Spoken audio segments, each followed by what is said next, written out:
Sais-tu que ton niveau d'énergie détermine ta performance? Plus tu arrives à éviter des fuites d'énergie, plus tu vas performer. Je t'en parle dans cette vidéo, alors installe-toi très bien.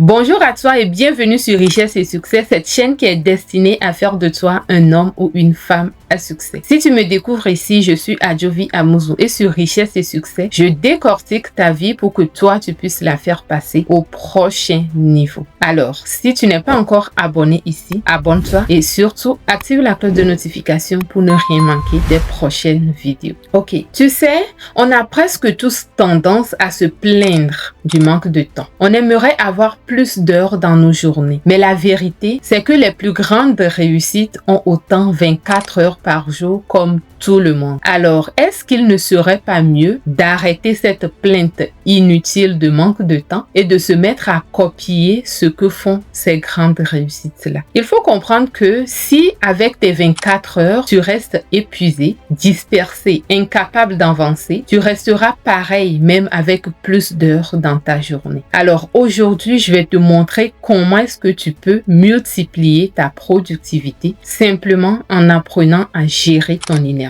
Reste bien avec moi jusqu'à la fin parce que je vais te révéler le piège qui est caché, qui épuise 90% des gens et comment déjouer ce piège-là. C'est un changement simple qui peut quand même transformer ta vie tout entière. Alors, on parle d'énergie. L'énergie, c'est quoi? Il faut qu'on le comprenne, c'est quoi l'énergie, n'est-ce pas? Alors, je t'explique. En neurosciences, ton énergie, elle est liée à l'état de ton système nerveux, à tes cycles biologiques et à ton niveau émotionnel. Tu peux imaginer ça comme une batterie, ok? Chaque action, chaque pensée, chaque émotion, soit va recharger cette batterie-là, soit ça va la vider. Et je vais te parler ici de 4 types d'énergie que tu dois équilibrer dans ta vie. Il y a l'énergie physique qui est ton corps, ton alimentation, tout ce qui a rapport avec ton sommeil. Il y a l'énergie émotionnelle, ça dépend de comment est-ce que tu gères tes émotions. Il y a l'énergie mentale, c'est ta capacité à te concentrer, ta capacité à forger ton mental. Et il y a l'énergie spirituelle, c'est l'intention que tu as derrière chaque chose que tu fais. Alors, lorsque tu gères bien ces 4 dimensions, tu deviens plus productive et ton engagement va se trouver accru dans n'importe quel domaine de ta vie. C'est ce que démontre la science, d'accord? Souvent, pour une personne qui n'arrive pas à avancer, on pense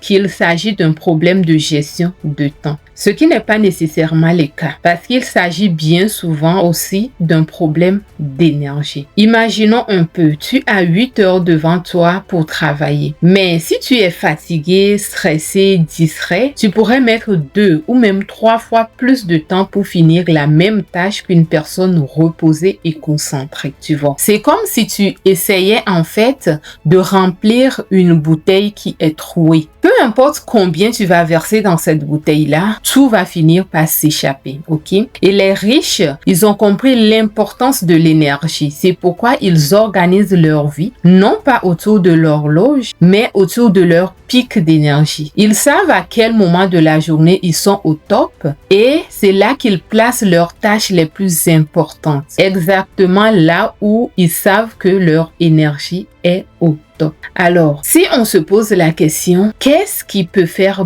baisser ton énergie? La première des choses, c'est le stress. Le stress généré par des interactions négatives peut impacter ton système immunitaire pendant plusieurs heures. C'est la science qui le dit. Alors, lorsque tu fais une dispute, par exemple, tu peux voir que toute ta journée, tu vas être inefficace. Et c'est une raison, une très bonne raison de fuir la toxicité dans ta vie. Tu vois, concrètement, tu l'as peut-être déjà vécu, hein? Quand tu te disputes avec quelqu'un, tu vois que tu perds l'énergie, tu n'as plus le goût de faire les choses, tu es comme banal tout au long de cette journée-là, tu vois. Donc, c'est vraiment important d'éviter la toxicité dans ta vie si tu souhaites conserver un bon niveau d'énergie pour faire tes choses. très important. Ok, maintenant, l'autre chose qui peut baisser ton énergie, c'est la surcharge mentale. Ce qu'on appelle charge cognitive. C'est trop de choses que tu ouvres en même temps. Trop de notifications, trop d'onglets dans ta tête, disons. Alors, le résultat, c'est que tu es épuisé sans même avoir avancé. Et puis, une troisième chose, c'est le manque d'alignement. Quand tu fais quelque chose qui n'a pas de sens pour toi, ton énergie chute automatiquement. Et c'est prouvé. Tu l'as peut-être déjà vécu, peut-être. Plus tu fais quelque chose qui a du sens pour toi, plus tu fais quelque chose qui est aligné avec tes valeurs, plus tu as de l'énergie pour faire cette chose-là.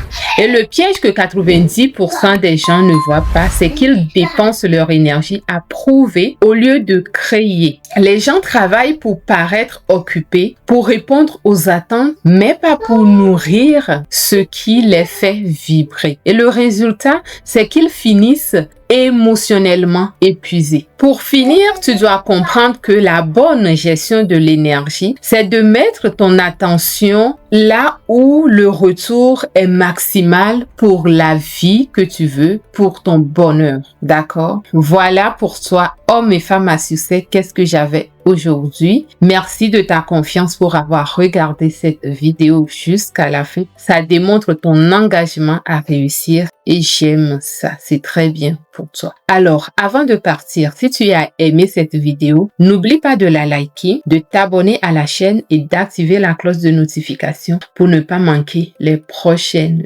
vidéos. Je t'envoie beaucoup d'amour et je te dis à très bientôt dans une nouvelle vidéo. Bye!